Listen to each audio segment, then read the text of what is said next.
Happy Sunday. So, I have to tell you why this whole live stream came about. I hope you guys are having a fantastic weekend. The weather is getting a little bit cooler here. I mean, when I say cooler here in Louisiana, I'm saying it's in the 90s instead of the 103s. So cool is all in perspective, I guess we'll say. But this week I had to take my continuing education, which is something that is required of all real estate agents in each state that we're required to like like we just have to take these hours. So anyways, I got to talk to a bunch of real estate agents that I hadn't spoken to all year. And I have to tell you, like, and this is not like, this is just from what I observed. There was a sense of panic. I'm not joking. Like there's a sense of panic that this year coming up, there's going to be a lot less home sales, a lot less. And they got their eyes open for this past year because the 2 years beforehand, I mean, nobody had to advertise anything. They just were selling houses off the racks. They didn't even have to advertise nothing. They were just they picked up the phone and someone was buying a house. So then this year, because of the lack of supply of homes to sell, a lot of them had struggled, and I'm sure you saw all the articles that were saying like, real estate agents are getting out of the business, which really weeded out the people that really should have never been in the business in the first place, which was not necessarily a bad thing. But the people that have stayed, and because of the income they received for this past year, because they're not selling as much, has a sense of panic for them for this year coming up. And it was bizarre to me on how much they were freaking out. And I kept asking everybody, what do you think it's going to be that causes homes to drop? And I got one story. Before we get into articles, I want to tell you this one story.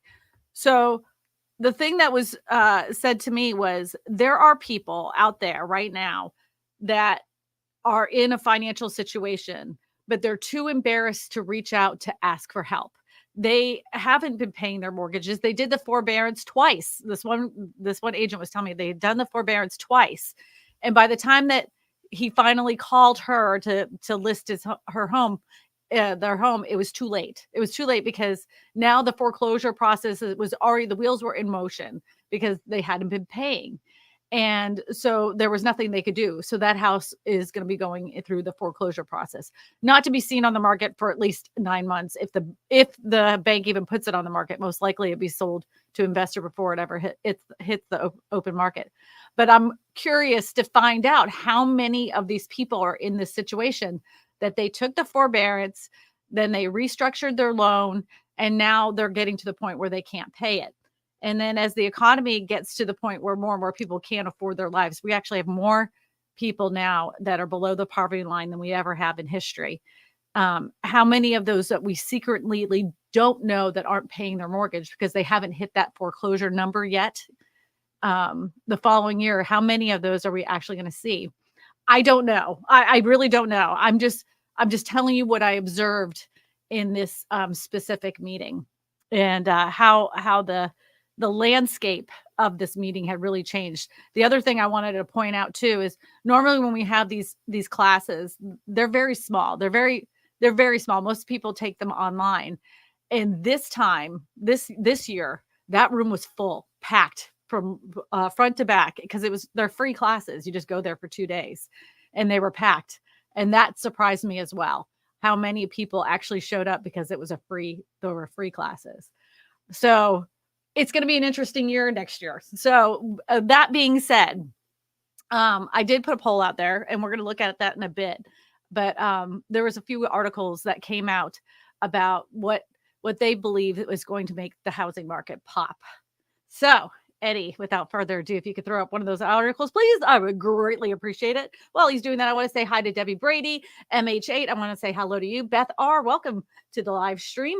Crow Homestead, always here. Always such a great guy to always have on the channel. At one time, he was a moderator, but it's kind of late at night for him, like super mega late. So I don't blame him. Lawnmowers in the house.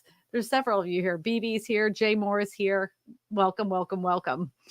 Okay, so when will the housing market burst? Investors warn of a black swan timeline.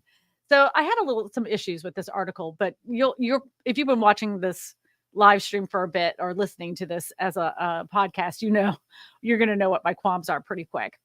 Real estate developers warning of a black swan event within the next calendar year due to the housing market's unprecedented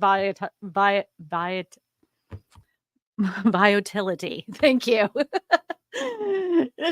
Sean Terry, a former U.S. Marine, a founder of Flip to Freedom, said a combination of elevated housing prices, high interest rates might lead the Federal Reserve to inadvertently not wanting the market to crash because it would lead to a future affordability issues. But in July, Federal Reserve Chairman Jerome Powell announced a 0.225 basis point increase from 5.25 to 5.5, the most significant in 22 years, and the 11th hike in the past 12 U.S. on March 2022. The Fed has targeted bringing the current inflation rate to 3.8%, down to 2%, which is a possibility with interest rate hikes. Scroll on, Eddie. Let's get to the housing market part. I hate all these ads. All right.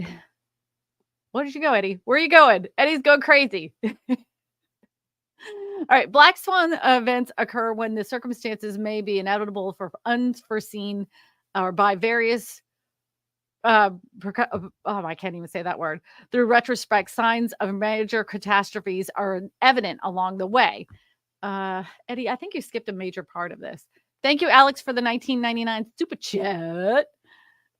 I don't know where Eddie's at. He's all over the place, man. He's scrolling. All right. How do you make housing more affordable if their interest rates? Terry said on Real Estate Disruptor, if the prices don't come down, something will crack. And I think we're going to have a black swan event in the next 6 to 8 months that's going to rock the markets. But the reason he says that there's going to rock the markets, I don't agree with. Once we find that part of the article. There's so many ads on this article. It's kind of making it difficult. I'm sorry, Eddie. Terry compared the current market to the 2008 market, which preceded the Great Recession, the major market crash that led to government bailouts of making more banks could be consolidated by the larger ones. He added to bolster the banks too big to fail, which make them even bigger, including JP Morgan Chase. Earlier this year, First Republic Bank was closed by regulations with JP Morgan Chase after becoming the second largest bank failure in U.S. history. The central bank failure was the third to occur in 2023, collapsing the Silicon Valley Bank and Signature Bank. Thank you, Alex. I said thank you too. And thank you. I appreciate you. That helps support the channel very much. Terry also compared the 2006 compared the market to 2006, which led to the housing market crash. In 2006, there was a 69-point spread between the Chase-Shiller and home price index and real disposable income, resulting in a massive foreclosure and economy gone awry. That bubble reformed in 2012. Look at where we are now. We are 136-point spread. We are in a massive bubble. And I believe it's going to pop, and it's coming soon in the next 12 to 24 months. In August, the National Association of Realtors reported a 2.2% decrease in home purchases in July, attributing to unfavorable inventory availability and in mortgage rates. Even though we're seeing less home sales right now, the home prices are still holding put.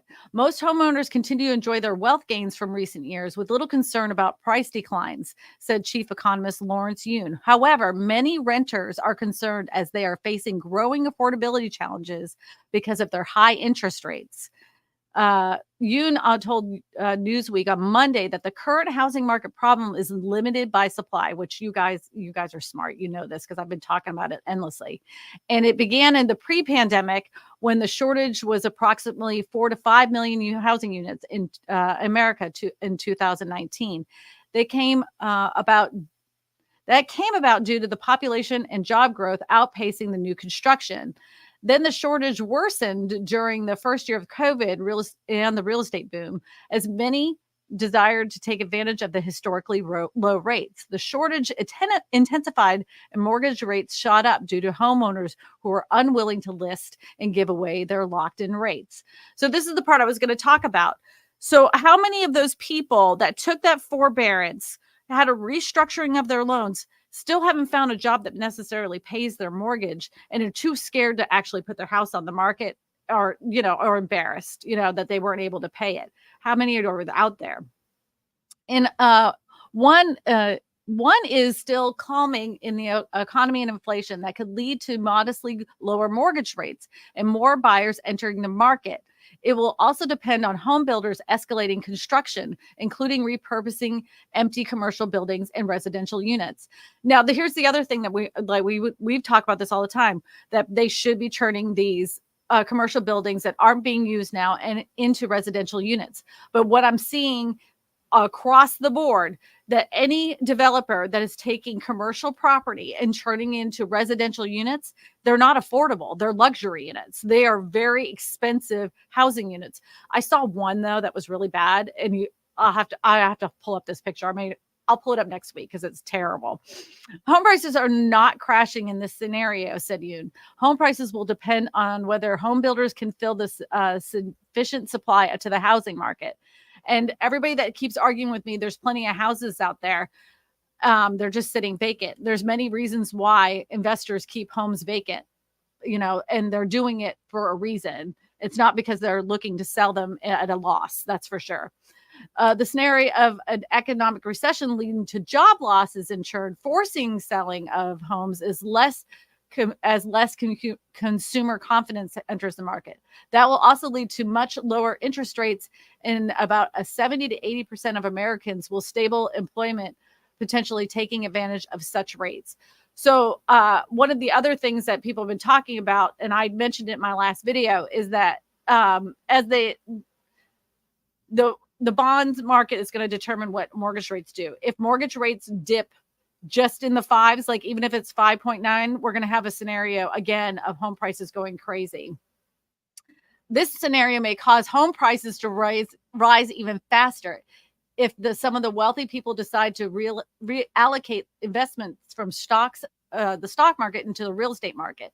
We will not have a repeat of 2018 or 2012 market crash. There will be no risky subprime mortgages that can implode, nor a combination of massive oversupply of overreduction of homes. And that's what happened in 2000.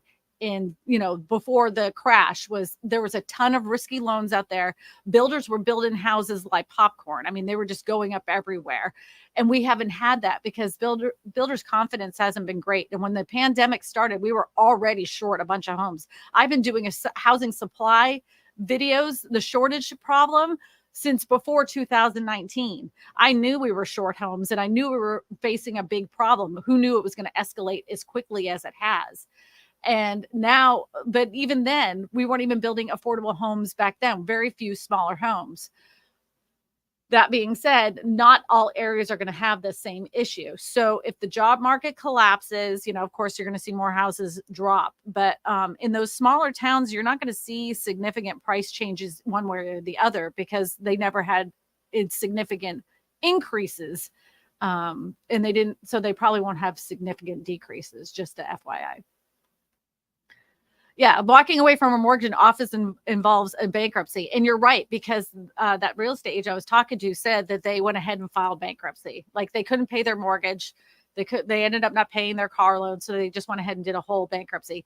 And if you go through that if you foreclose on your home and you go through a bankruptcy at the same time, that actually delays the whole foreclosure process even more. There's even more bank records and paperwork they have to do. So it takes even longer to hit the market. And if you want to really throw a wrench in it, the foreclosure process, go ahead and be foreclosed on, go through bankruptcy and get a divorce. Then you're looking at like something between 2 to 4 years before you ever see it on the market on average. There was one down the road here. It took 6 years before you ever saw it back on the market because of all the legal paperwork, because they got divorced on top of it all. I mean, it's crazy. Unless Memphis Grizzlies win the NBA championship, I wouldn't expect the market to crash.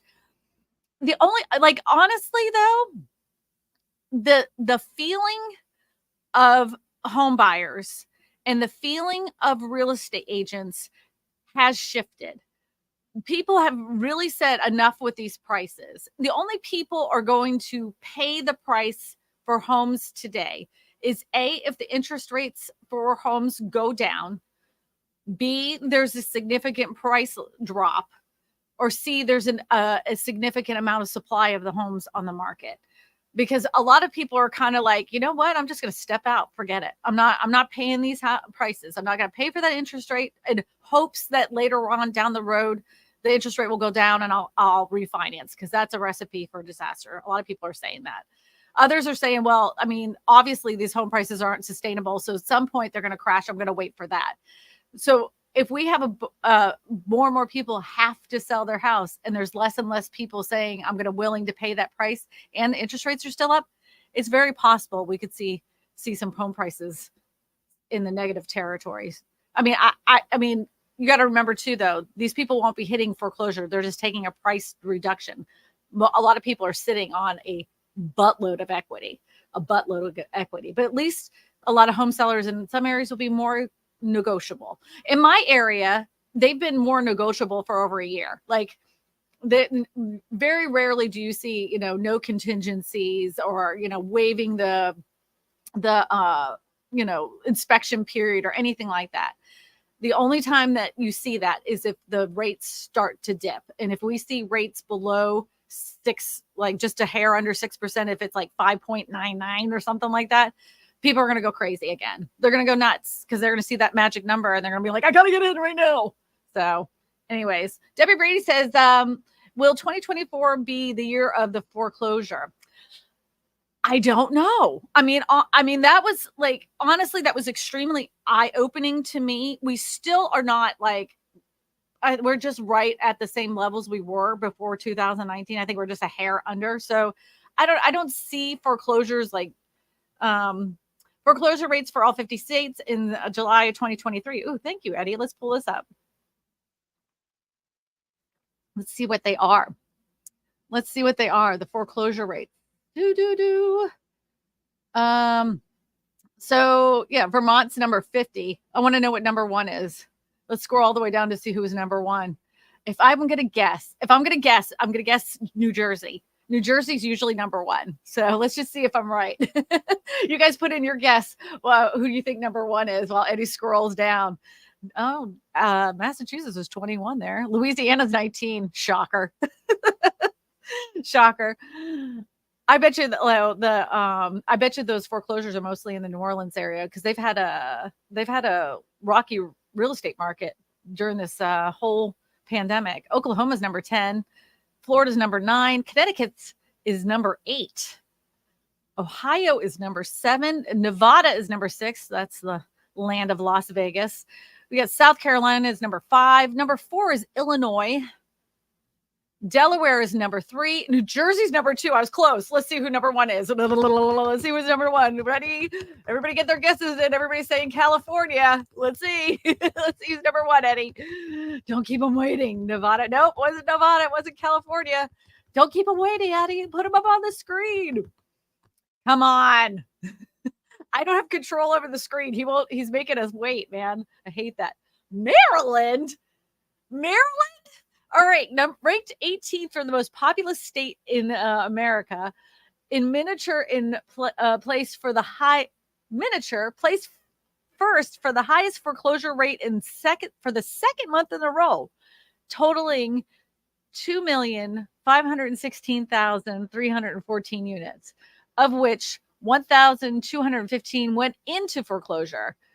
The state's foreclosure rate was one in every 2,071 households. So for every 2,071 households, somebody's getting foreclosed on. The counties, an independent city where most foreclosures were per unit, were from Kent, Cavalier, Baltimore City, Prince George County, and in Charles County. Interesting. I would have never in a million years guessed Maryland, of all places. It's stupid expensive in Maryland too. Like, I don't even understand why anybody would even choose foreclosure. If you're in that position and let me just put it this way. If you are in a position, you've been out of work for a couple months, your savings account is running dry, you're in panic mode, go ahead and sell your house right now. There are many real estate agents that understand the foreclosure process and know how to talk to your lender to get it all straightened out so that when you're at the closing table, you can get some money back from you. They can structure this whole thing and make the ride a lot easier than you trying to do it on your own. Because when you get people on the phone from your bank or any lending institution, they'll say all sorts of things on the phone, and you're doing all the things they told you to. Then you get somebody else on the phone, and they can tell you something completely different. When you work with a real estate agent that understands the foreclosure process or that process of when you've missed payments and how to get your home closed, they know how to talk to them. They know how to get the right kind of documentation. So that way they have to stand by what they said. So if you're in this situation, and I know many of you are, and I know you don't want to pay that commission, but that commission will be the best money you ever spent because you'll end up being able to close on your home and walk away from it without ruining your credit. I know people are saying, "Oh, she's just saying that because she's a real estate agent." No, I'm not saying that because I'm a real estate agent. If you're not in this situation and you want to sell it on your own, go ahead, sell it on your own. I don't have any issues with that. But what I'm telling you is when you're in a situation where you haven't been making your payments and you don't understand how this goes, let me tell you, it can go south really quick. And the bank isn't there to help you out. That's for darn sure. But that real estate agent knows how to do it. When I back in the last crash, I made my income off of short sales and foreclosures. And to talk to banks, I literally, no joke, would sit on the phone all day with it on speaker while I was doing other work because I was just waiting for other people to speak with. I remember one time it was 4 hours for one house to get sold. And it was a short sale. And there's nothing short about a short sale. Nothing. It's the longest process under the sun, man. It's terrible. Terrible, terrible, terrible.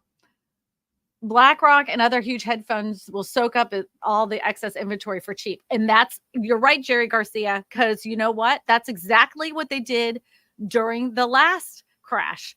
They were basically forced to buy.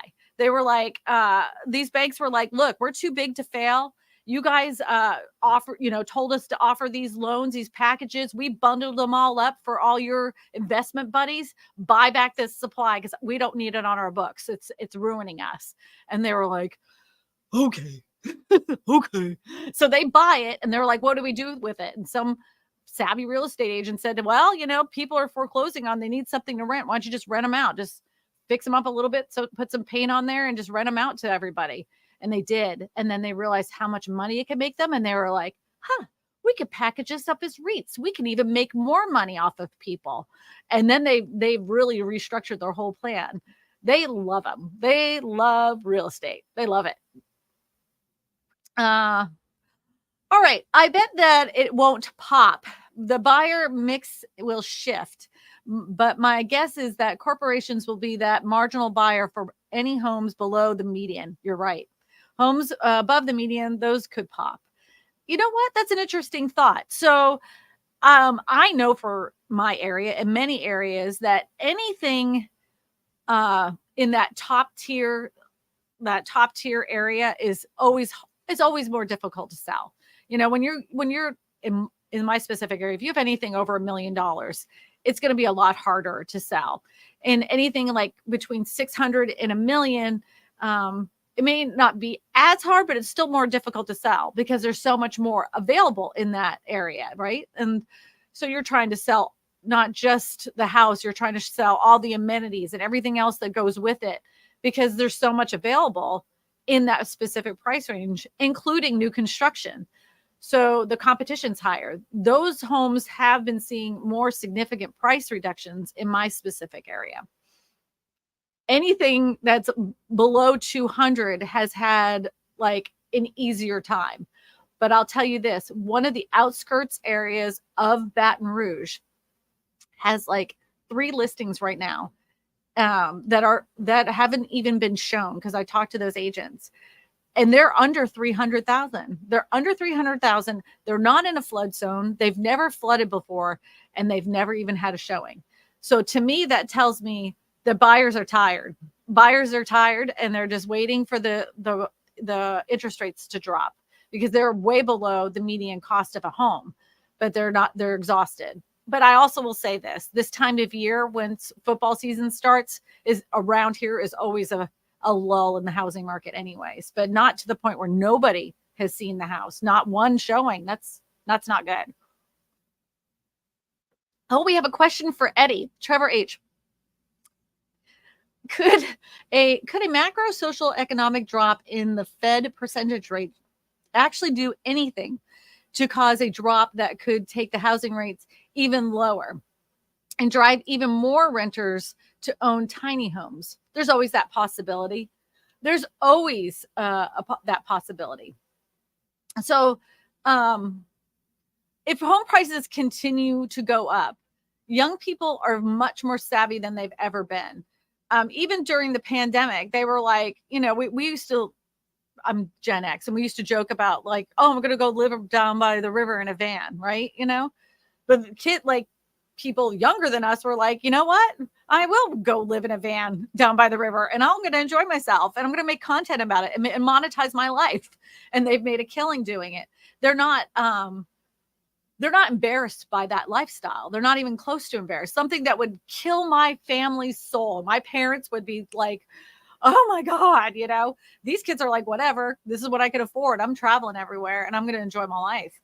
And I also know from the type of content I do, younger people don't have a problem looking at a manufactured home. Some people call them a mobile home or a trailer home. They don't care. They're like, oh, I have my own piece of land and this is the house I live in. Fantastic. It's better than living in a neighborhood my friends got with a postage stamp lot, and I got a much bigger bedroom than they do. The that veil of of, oh my God, I'm so embarrassed. I think for young people, they're like, you know what, we're just trying to survive. So, I just want somewhere to call my own. It's better than renting. I'm going to buy it. There isn't that wave of embarrassment that I think there was in generations, ahead of us. So I don't know. I encourage anybody to look at anything real estate wise that would be, that other people would raise their eyebrow to and say, no, I wouldn't do that if I were you. Because if it gives you financial freedom and you own it, who cares what other people think? I mean, honestly, if you're able to get yourself a slab of dirt for $10,000 and then you can put up a camper or a little RV van out there, and you can have your own well water and solar power, and you don't barely have a mortgage. I mean, you're paying like $100 in mortgage and $100 in taxes on property taxes a year on it. Go for it, man. I mean, to me, that's like, you're a genius, honestly. You're not tied down to anything. That's awesome.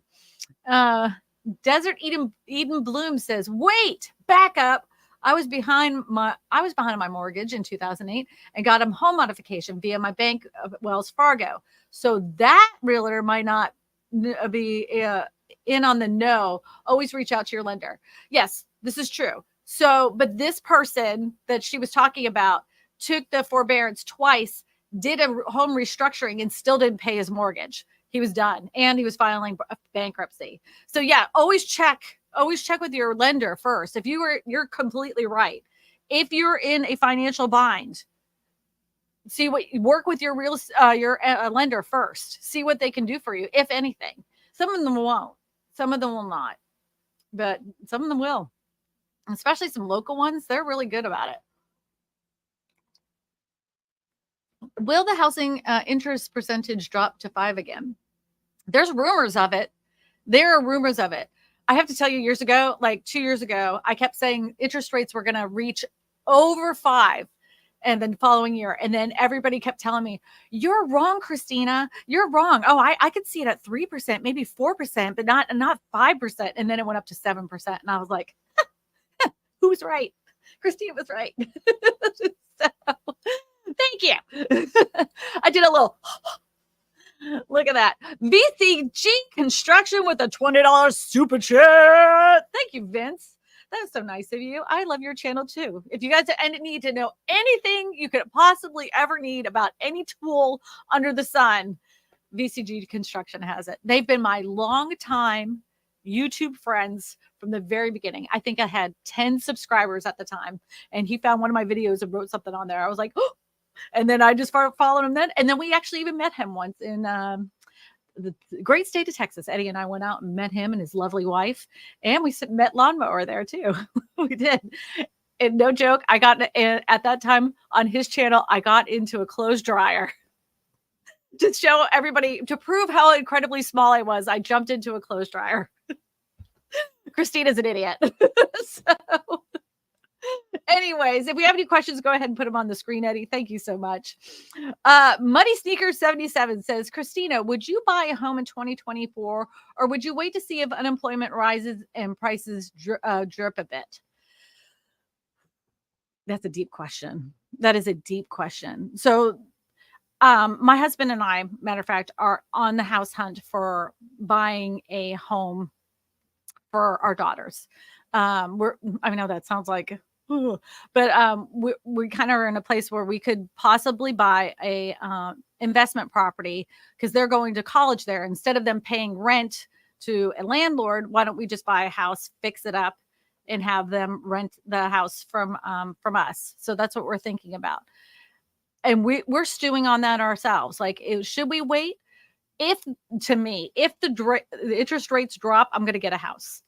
If the interest rates drop, I'm getting a house. There's no doubt about it, because I'm not sure with the cost of building materials and the slowing of home construction, it just keeps getting slower and slower every year. And the only time that they're building new houses is if they're wicked expensive. That isn't going to work. So that just means the smaller houses are going to get more expensive. So for me, this is what I'm doing. I'm not going to tell you what to do because I don't know what your financial situation. But for me, if the interest rates drop, I'm buying a house. So that's what I'm going to do. I just don't. I think living on a hope and a prayer that home prices tank in the next year or so. I don't know. I can't see it happening unless the job market tanks. And there's whispers that it could. But every time that there's been whispers of it, the Fed's been trying to do it for over a year. They said that they wanted to drop like 4 million jobs. They wanted to remove 4 million jobs from the jobs market, and that hasn't happened. But everybody I know that's looking for a job says they can't even find one. So I don't know. It's like, I feel like there's like almost like an imaginary wall. And once that wall like starts tumbling down, then we're going to see a lot more. I don't know. V-Man says HOA commitment that will make the rules in the condo complex. Are there families that live there, or is it companies outside the community? It was in place after the complex was built. How are they chosen? Okay, so HOAs, a lot of times the builder works with a company that they've known forever. Yeah. So they'll do that. They'll just work with an HOA company that they've already put in there. But once all the units are sold, it's up to the people of the building if they want to continue with that specific HOA. That's how it works here. And you can vote them out and get another, HOA in if you don't like them. So who's the fluffy redhead in the redhead data nerd? Who's the fluffy redhead data nerd? I don't know. I don't know who the fluffy redhead data nerd is. I don't know that. All right. Manufactured homes are depreciating asset. No matter what the manufacturer says, it's scary on hurricane prone areas. I will disagree on you on that.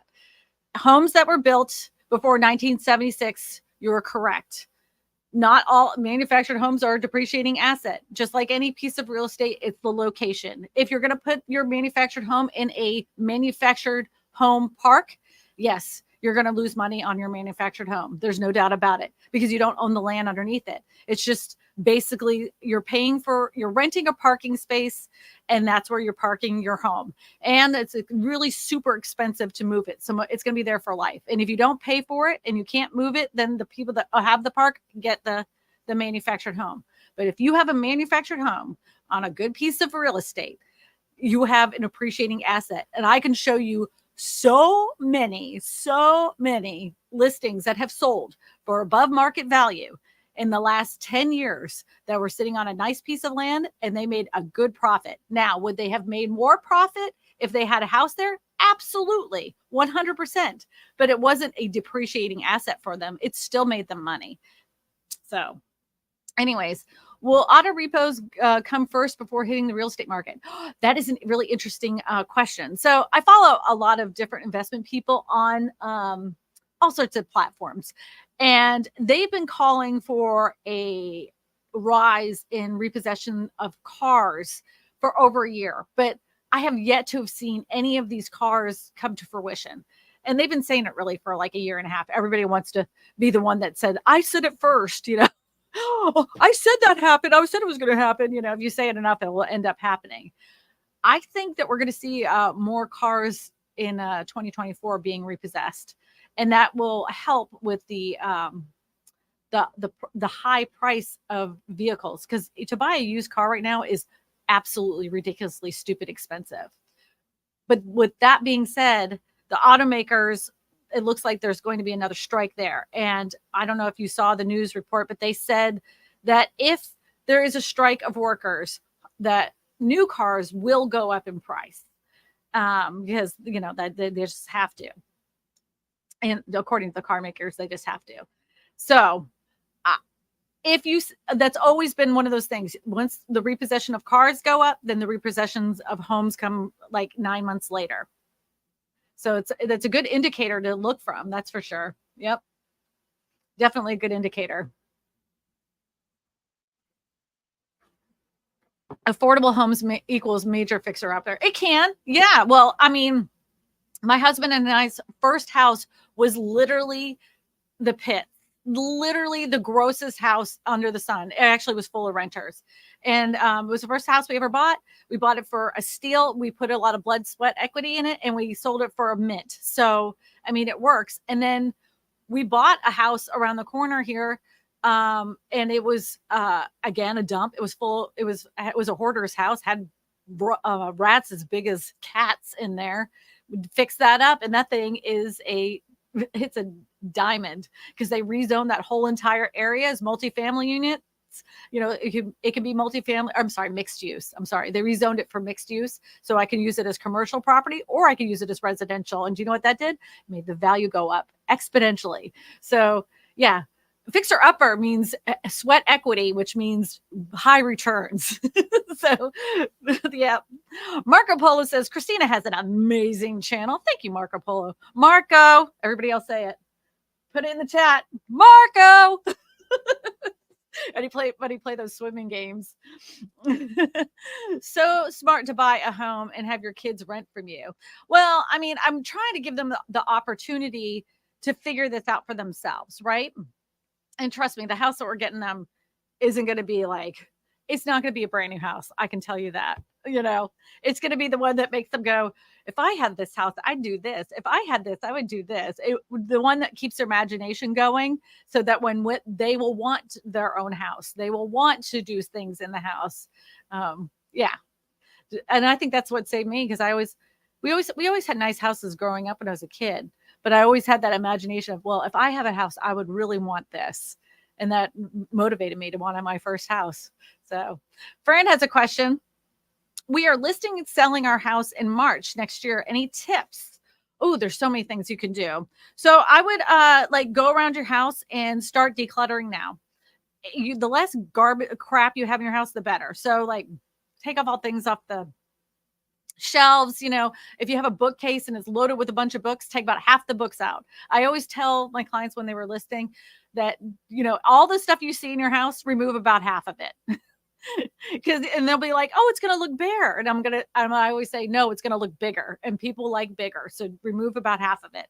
I would hire a professional cleaning person before you even put the sign in the yard.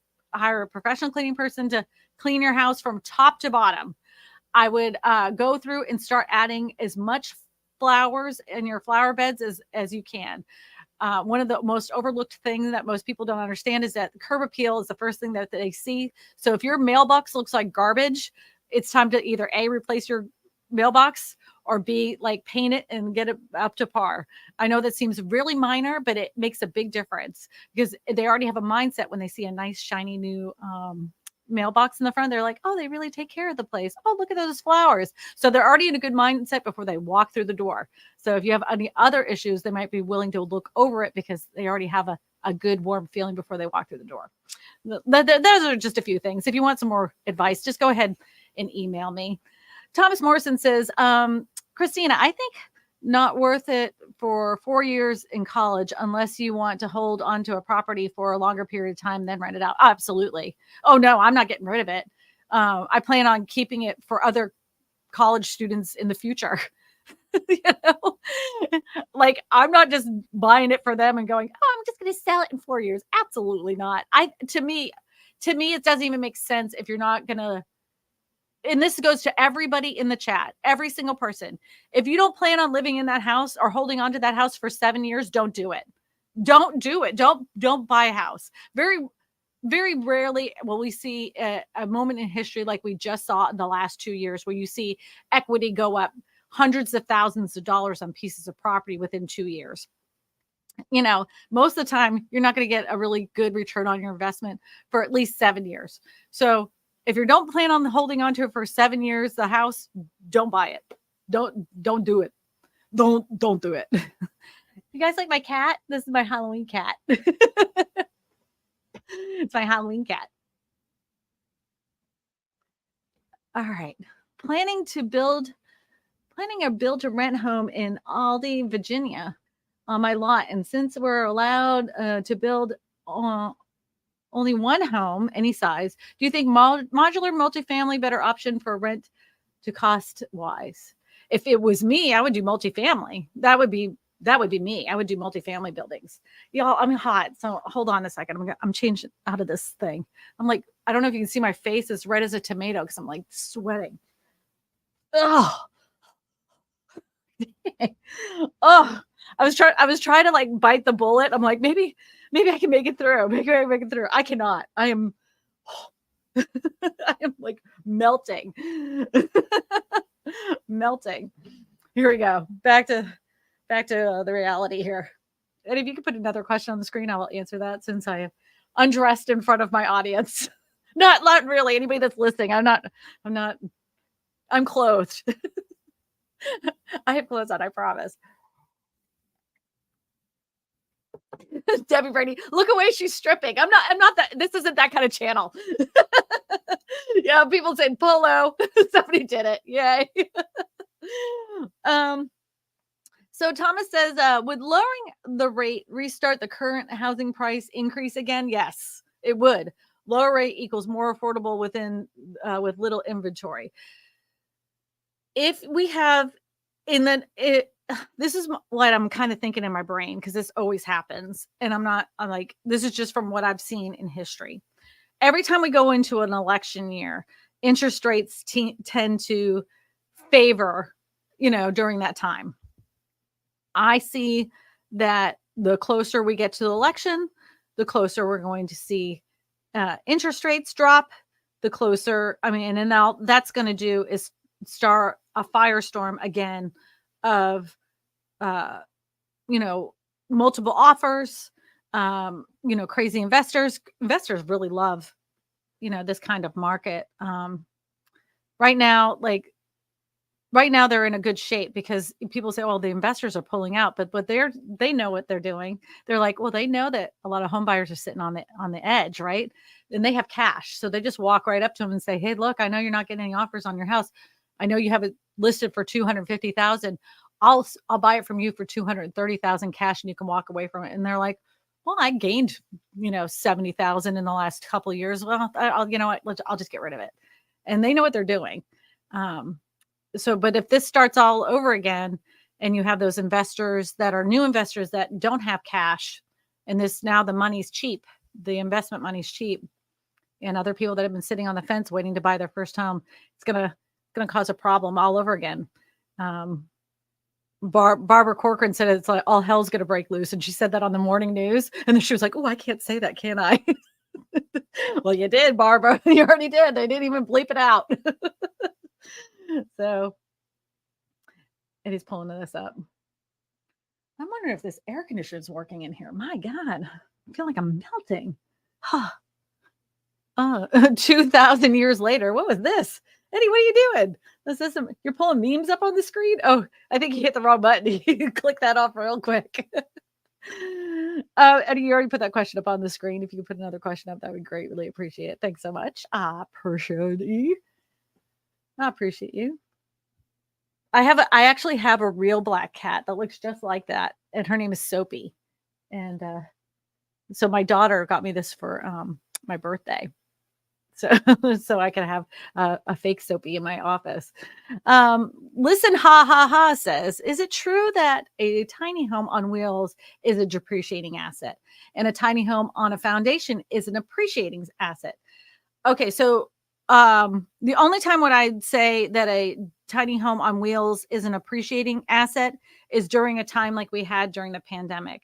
That's the only time I've ever known of anybody that had an older tiny home that was able to sell it for more than they purchased it for. I actually even featured that couple on my channel. That being said, just like anything, as long as it's on a piece of land, like the one that's on a foundation, you're going to have more appreciation with that specific house than you would one on wheels, because you can remove it. The one on wheels you can remove. Not only that, they go down the road. They're built to totally different building specifications. You know, the ones that are on foundation are usually have to meet some kind of building codes in the area. It's going to be a different type of house. The one that's on wheels can go on the road. It's built to RV specifications. It doesn't meet local building codes. So yes, you're going to have, to me, a tiny home on wheels is very similar to a boat. It's very similar to a boat. Like you get a brand new boat, you know, it's as soon as you drive off the lot, you know, every year you're going to have to keep the maintenance up. The insurance is really high. It's a depreciating asset, but you can't, in some cases, when the market is really crazy and tight and there isn't a lot of homes, you can get more money for it than when you purchased it for. I mean, there just isn't enough housing right now. So it's very possible in today's conditions that if you bought a tiny home in 2019, you probably could sell it for a lot more than you purchased it for, because there isn't anything available. So here we go. Can you, if y'all give me a minute, I'm going to turn on this air, man. I am sweltering. I'll be right back. I gotta keep this sucker down. Oh, I'm usually not like this. Maybe I'm like getting to that age where I'm like, you know how like I'm flashing. I don't think I'm flashing, but maybe I am. AJ07 says, have you ever heard of LGI Homes? They offer homes that are ready for you to move in, a low down payment and low monthly payments. What's the catch? LGI Homes, they offer homes that are ready for you to move in at a low down payment and low monthly payments.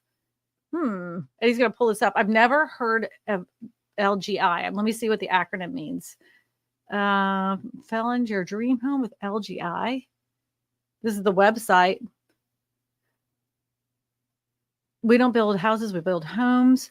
So are they offering a low interest rate? Now, I will tell you this. There's a builder here that that's building homes that are under median value.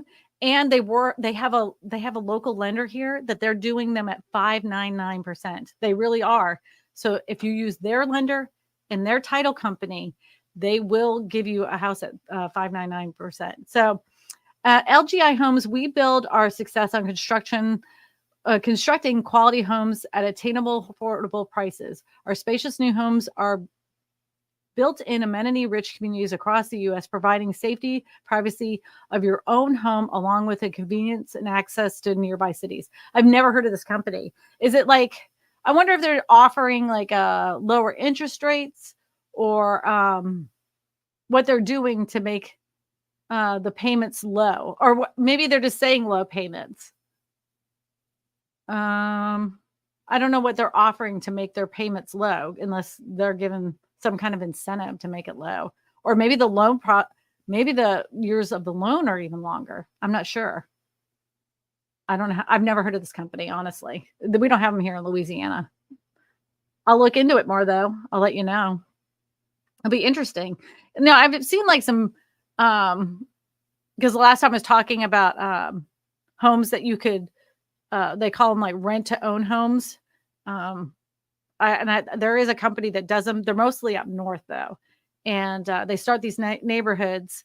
Everybody in the neighborhood is a renter, but you have the option at the end of the lease to own it. And they've had some success with it, but just one of those things. Just be careful when you're doing something like that. Not everybody is as reputable as some of the bigger ones when it comes to rent to own. I've seen people do that with some smaller lenders smaller landlords, and they never had an intention of selling that homes to them after they were getting done with their rent, and they took a big deposit from them. So just, like I said, just be careful. Ask first, why do you want to buy a house? Are you going to sleep there? Sleep, health, wealth, red face, droopy eyes, red face, blue, smiling.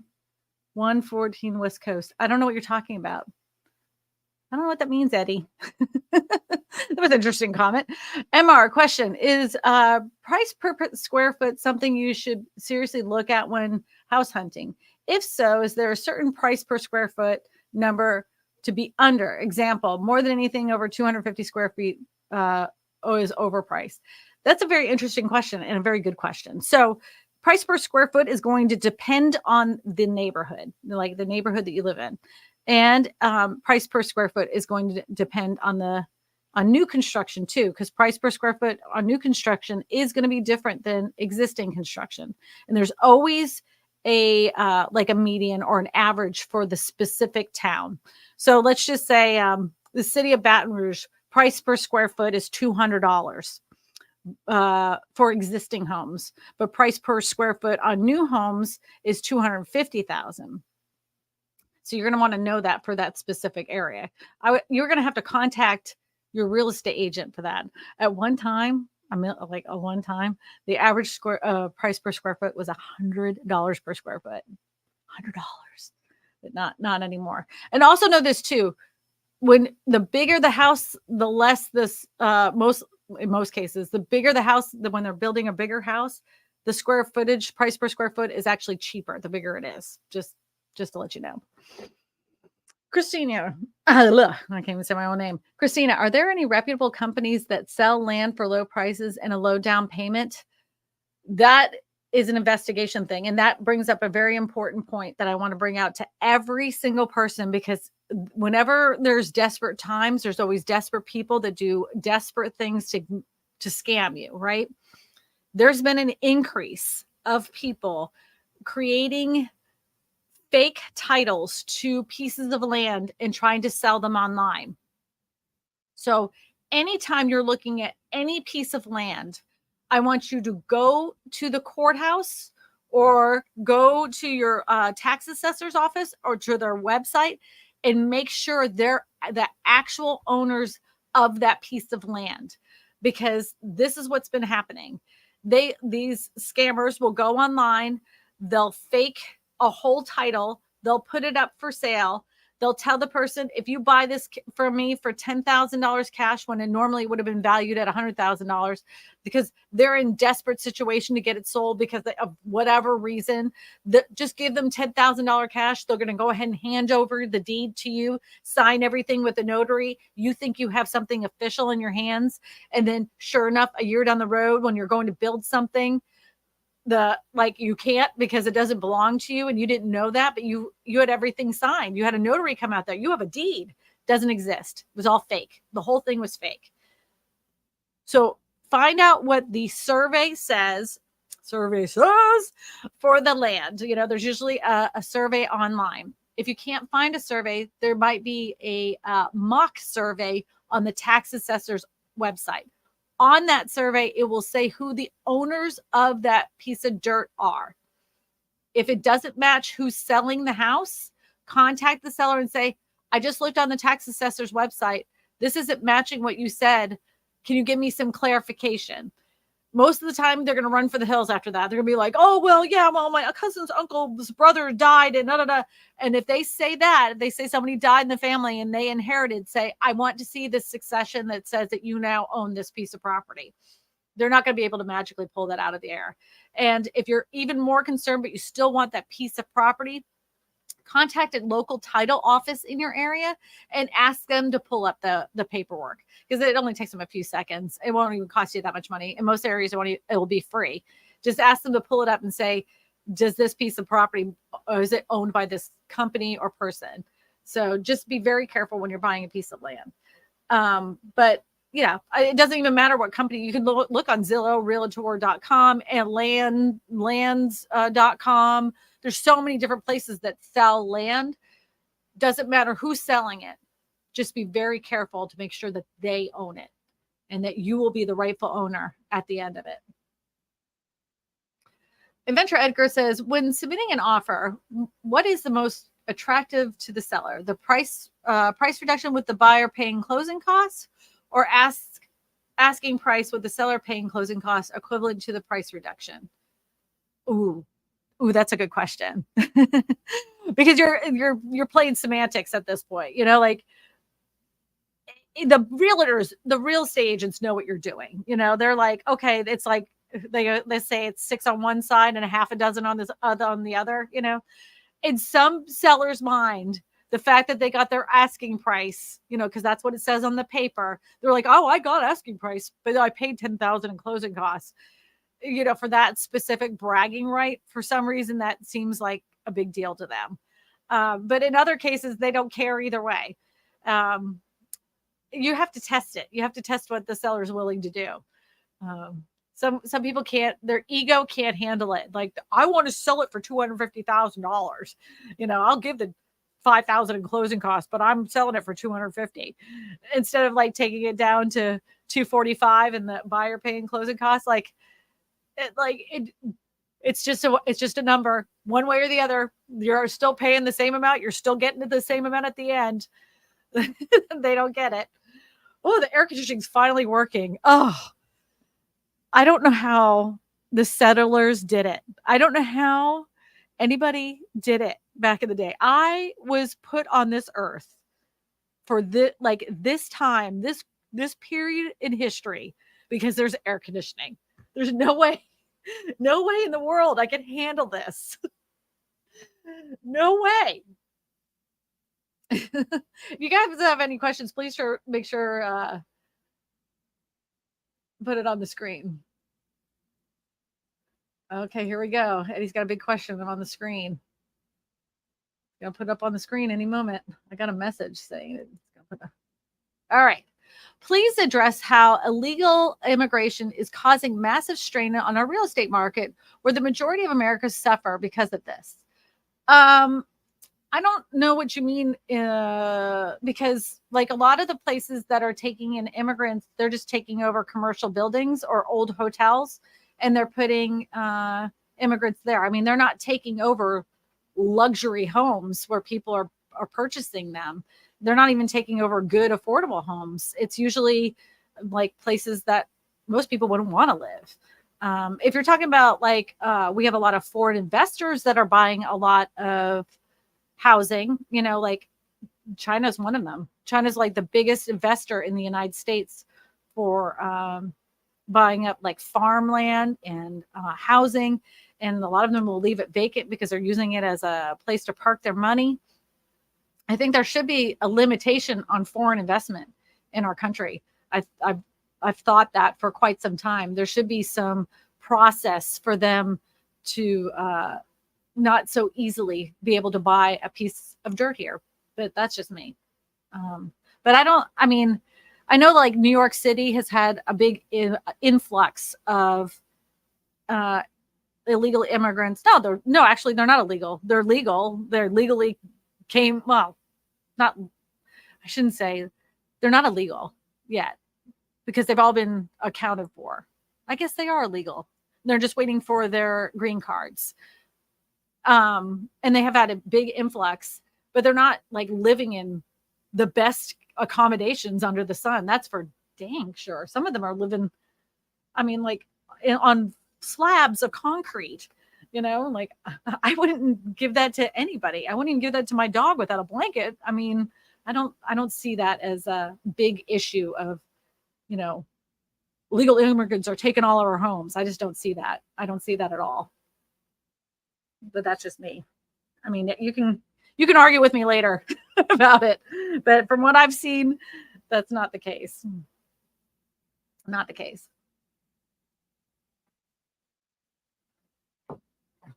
Question: should we stop calling it a market? A market has both buyers and sellers. We don't have much of either right now. It's kind of like beginning of the year, I said the real estate market was going to be the great stagnation, and I was right. And it seems like corporations have dictated a lot of what's going on in almost every single market. And now they have wielded their little claws into the real estate market. And if real estate continues to go up at the rate that it's been going up, and even if it's just only, let's just say it only goes up 4% next year, that's still very unaffordable for most Americans because our wages have gone down. If corporations own most of the real estate, we're no longer a buyer seller market. We're a corporately owned entity, owned. We don't own anything. So that's crazy. Oh, Kristina, where'd you buy your little kitty? So my actual real kitty, I got her from a foster care, like one of those foster places. But this kitty came from my daughter, and she gave it to me, I think, for my either Christmas or it was for my birthday. It's for my birthday. She got it for me, and it's a example of the actual kitty I adopted. And I don't know where she got it. I think she got it on the old internet, the little Amazon company. That's small corporation, the small corporation. Boutique Amazon. I'm joking. All right, we got another question. If you have a home on wheels and travel around, where is your homestead? Where do you pay your state tax? So if you have an RV, you're not paying a homestead. You don't have a homestead tax. If you're parking it in a park, you would not be able to claim homestead on it. You would pay property taxes in your rent to the park itself that you're renting the space from. Those property taxes will come out of that. Some areas have it set up though that you actually get a property tax bill for that lot from the state. Everywhere is different, but here it would work out like your rent included the property taxes for the piece of dirt that you're renting, the lot that you're renting. And that would just be part of your rent that you pay every single month. But you don't have a specific place that you actually, own it. You get no homestead exemption on that home that you live in that's on wheels, or even a manufactured home for that matter. Question: how hot and humid is Louisiana where you live? If you could live anywhere, where would it be? Where would it be? I mean, I want to go back up north. If I'm going to be honest with you, I do want to go back up north because I'm tired of being hot. It is so hot here. It's ridiculous. If I was to pick someplace, I'd probably go back. My original where I grew up is Massachusetts. I would like to go there, but I don't know if I could afford to live there. But I would love to be somewhere cooler. It's somewhere that has real real seasons, when October hits, it gets a little bit cooler kind of thing. So, I've been looking at the Carolinas. That's something you can always think about. But yeah, the more further north, the better. I'm a girl of the north. In the wintertime here, when it's 20 degrees, I'm not joking when I tell you this, I open all the windows in the house. I open them all up and I make it as cold as I can in here. I'm like, the girls will be like, it's freezing here. I'm like, put on a sweater.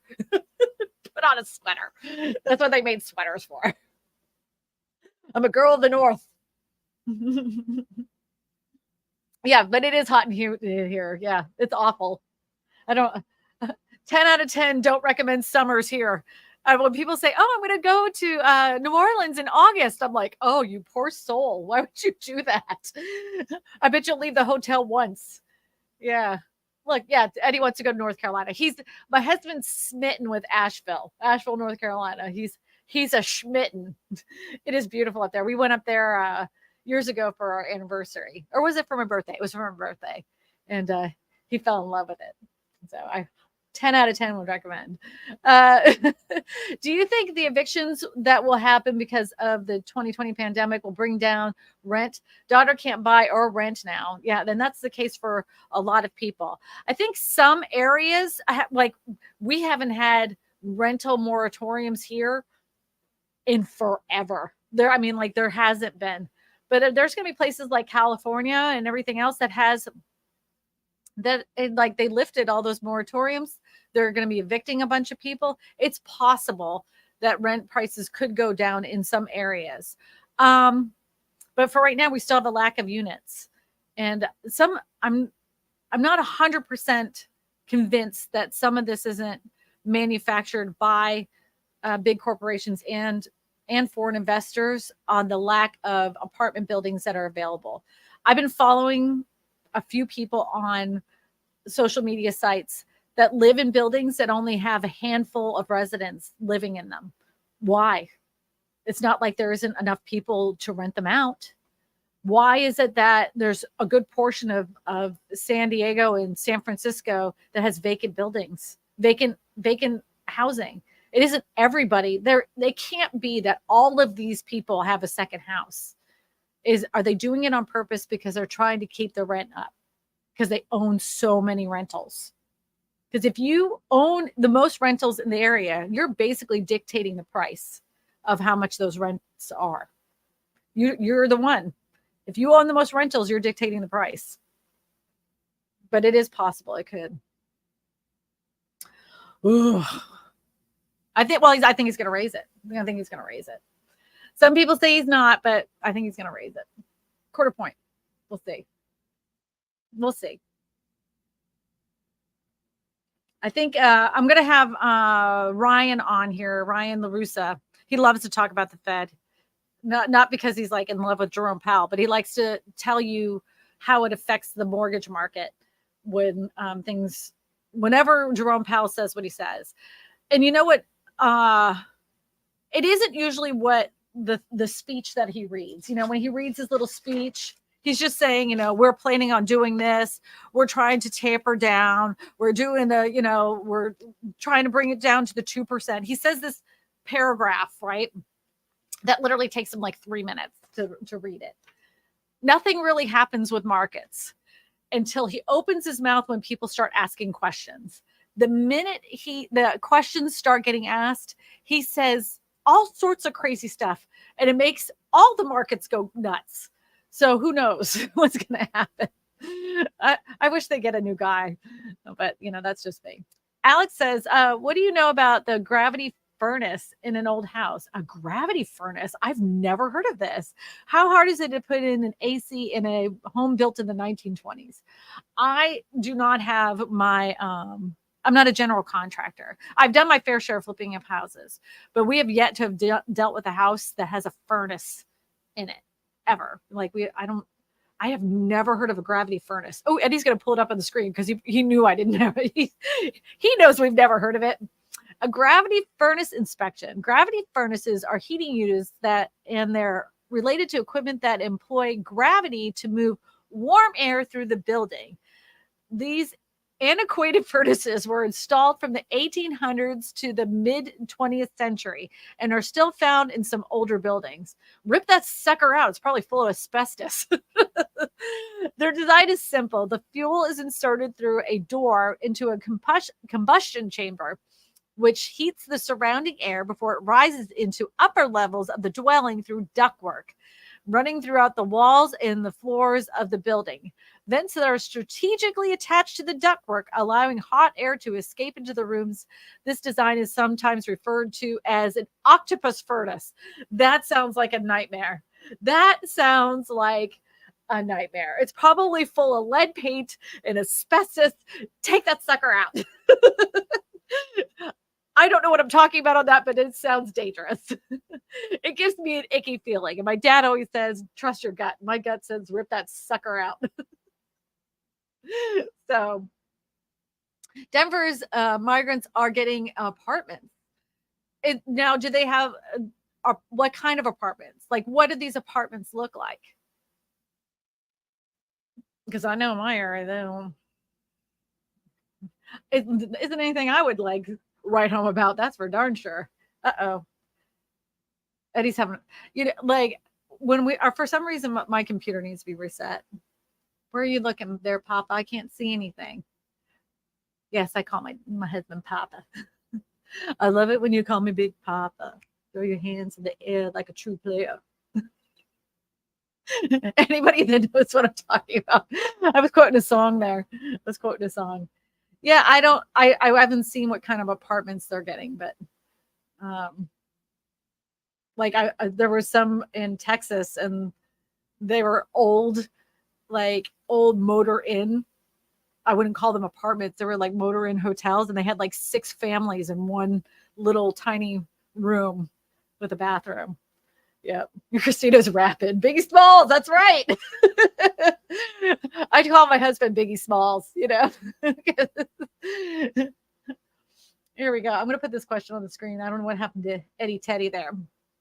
Question. What do you think about this new way of to steal people's homes by paying their property taxes? This is not new, matter of fact. People do it around here for years, and they've been basically kicking out their owners. I've been getting YouTube ads to go learn how. Okay, yeah, that's not a new strategy. That's been going on since the beginning of real estate, honestly. There's a matter of fact, a group of old guys. This is no joke. There's a group of old guys here. They meet at the local restaurant and have breakfast in the morning. Then they run down to the tax assessor's office and see, first of all, who's going into foreclosure and see if they can pay their foreclosures, or B, they start paying their tax bills. They hold on to them so they can evict them. They do it all the time. That's not a new thing. That's been going on since the dawn of real estate. Migrants move into a housing and miss new shelter rules. The city is allowing migrants to stay up to 30 days starting on May 8th. Only migrants who have gone through the immigration can be sheltered. Okay. What are these? That doesn't look bad. So they can stay there for 30 days. Is that what it's saying, Eddie? Since their arrival on January 21st, Wilmer and his family, including 2 children, stayed at a city-run shelter in April that announced the new changes to sheltering. Okay. They were the part of the last group who were into shelters that had more than others who went into the shelter system in the future. If anybody's seen a shelter, they're not really like the Taj Mahal. This week, the city of Denver announced they will be only sheltering migrants who have encountered immigration, largely meaning that they will only serve those who have gone through the port of entry. The rule goes in effect May 8th. The city chooses to move with the guidance of resulting in funding limitations and the lack of reimbursement. Denver says that it needs help with federal funding for those funds. Are only eligible for those who have known immigration. In a budget meeting, the city will also made that rules have changed newly arriving immigrants. Those who are entering the shelter system will only have 30 days before they have to vacate. So you only get 30 days in an apartment. That doesn't sound like they're taking over housing to me. Great, you got 30 days to find a house. Good luck. Wow. Yeah. Yep. So yeah, so you go ahead and you can totally do that. That's a legitimate thing that you pay somebody's property taxes. I think every state has something different, but it's like 5 years you pay their property taxes. Even if the house is paid off, it becomes your house. So thank you. It's my Halloween decoration. It's my Halloween decoration. All right, everybody, if you're looking to get a real estate agent in your area that knows about tax sales, that knows about foreclosures in the area, that knows about short sales, if you're thinking that you need to go through bankruptcy before you sell your house, don't do that, by the way. You can always find a real estate agent in your area. And if you don't happen to know one in your area, you can always visit my website at KristinaSmallhorn.com. And you hit one of the pink buttons, fill out the referral form. Once you hit that pink button, fill out the referral form, please put your phone number, you leave your phone number there, I'll be able to contact you. I do personally contact everybody. Poor Eddie, the internet's so slow on that side of the house. I do need to reset my computer. That's why it's taking so long for those images to show up on the screen. But there it is. Just fill out the referral form and I will be able to get a hold of you and we'll talk to you about your real estate needs. If you want to listen to me more on, like you want to listen to this as a replay, you can find anywhere you go on your podcast, just go for Kristina. Just look at my name, Kristina Smallhorn. You know, everything you need to know about real estate. It's up there. Just find me. I'm there. I post it every week. Oh, and one more thing. If you're a real estate agent and you're looking to build up your YouTube channel and you don't know how to do that, just go to my newest website and with my newest course that I offer to real estate agents. It's called the Real Estate Video Geeks course. And me and my friend Joe Eves have put together a course that is specific just for real estate agents and mortgage brokers to help you build your YouTube channel so you can have a successful channel just like mine and have all these amazing people in the audience that we're talking to and asking you real estate questions. So if you're a real estate agent and like to have a channel like mine, just go over to realestatevideogeeks.com and fill out the form over there. Everybody, I hope you have a fantastic week. We'll see what's happening with the Fed on Wednesday. If you have any questions in the meantime, just go ahead and pop them in the comments section below once this video is done, and I will get back to you as soon as plausible. Everybody, I hope you have a great week. Thank you so much for being a part of this. We had over 500 people today. I really appreciate everybody's now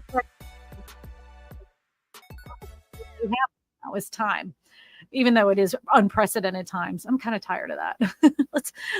let's have less unprecedented times. Let's hope for that this week. So thank you, everybody. So long. Farewell. Because I don't like football, but I know you do. You gonna dance it out? Everybody dance it out. Eddie's jamming. No more unprecedented times. That's right.